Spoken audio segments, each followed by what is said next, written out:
What's up, everybody? We're back here at the most happening booth here at NAMM. We're at the Dean booth, and I've got Mr. Josh here. How are you, Josh? I'm doing good. How you doing? Doing okay. You too hungover? A little bit banged up from last night, but it's early yet. It's only 11:15, so about another hour, I'll be back on it.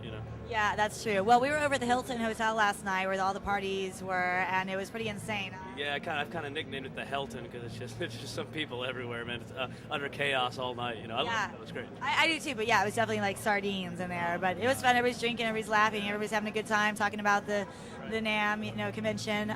So we were talking earlier about your job title. Why don't you tell everybody exactly what you do? Well, I'm the director of A&R, which means it's up to me to bring out all these kick-ass artists to the show, and also to continue to sign new artists and new bands with endorsements for Dean Guitars.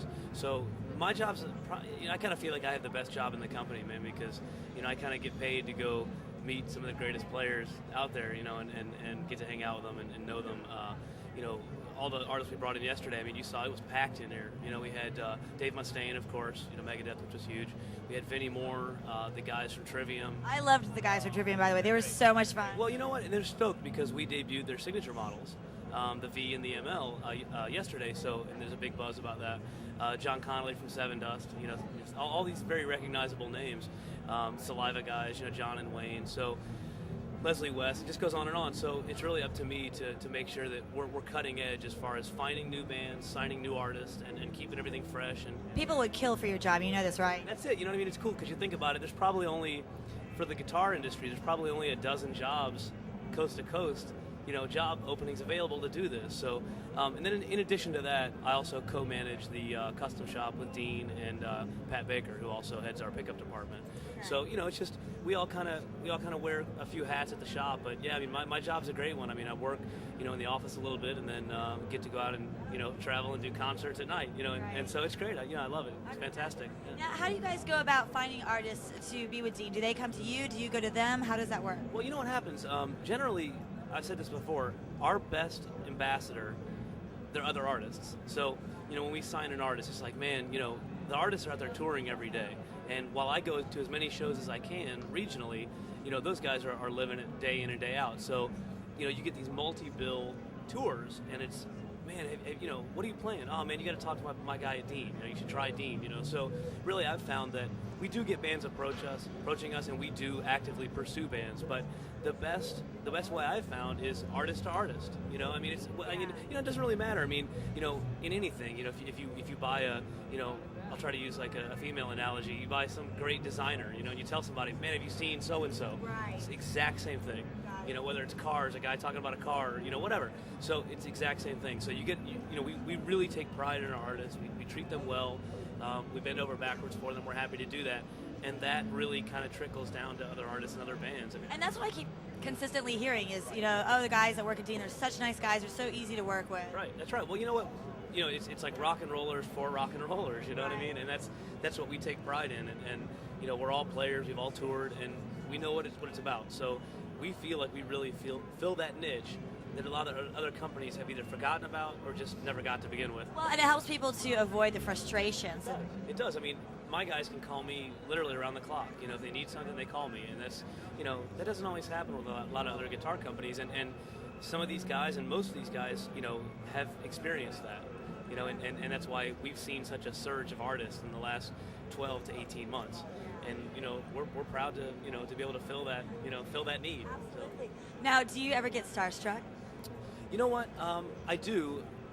The thing is that it's kind of a different thing for me. I mean, I'm such a rock and roll fan that initially it's like, wow, man, we're hanging with so and so. But it's also you also have to kind of get over that and get past it and understand that you're trying to fill what this guy needs, and really be a partner with that artist. So, it's cool. I mean, the biggest thing that I find is actually striking up friendships with these guys, and getting to know them and hanging out. I mean, I talk to Tom Maxwell from Hell Yeah all the time. And it'll just be arbitrary. He'll send me a text like, "Yo, what's happening?" Just for no good reason, Right. And that's cool. I really enjoy that, and that's one of the things. It's a lot more of a personal relationship. I think, business is an underlying thing, of course, but it's more of a personal situation. So Definitely. So, who is one of the favorite artists that you've gotten to work with? Like, if you could go back in time and tell your like little kid self, like, hey, guess what? Who you're gonna get to meet and be friends with in 10 years? Who would you say that would be? oh man, well Dimebag, of course. You know, I mean, he's a legend and probably one of the most easygoing guys of all time. I mean, you know, no one ever has a bad Dime story. You know, of course, I was always a huge Megadeth fan. And the coolest thing is getting to see some of these bands emerge, like, you know, Vinnie Paul's new project, hell yeah.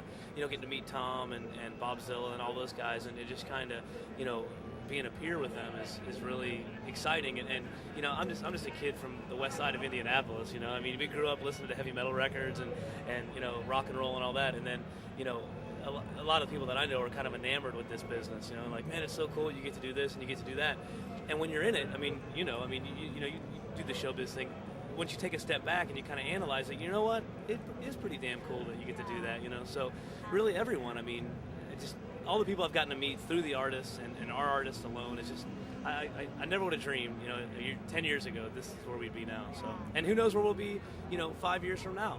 And that's what I'm most excited about is where we're going to go, you know, the 2015 NAMM show, you know, what we're going to be talking about. So. So now, do you play yourself? I do, yeah. I have a band in Tampa. You know, we do some regional touring. We're called 10 Spoke Indies is the name of the band. And, you know, it's cool, man, because it keeps my ear to the ground with what's going on. And it's nice, you know, we do some regional touring and whatnot. And so I know what it's like. You know, and that's really important to me is to keep focused on what artists go through at every level. I mean, you've got guys who fly around in jets, you've got guys who live in vans, you know, and tour, and they sleep, you know, 5 guys in a van, and they drive to the next city, and you know, they're making it gig to gig.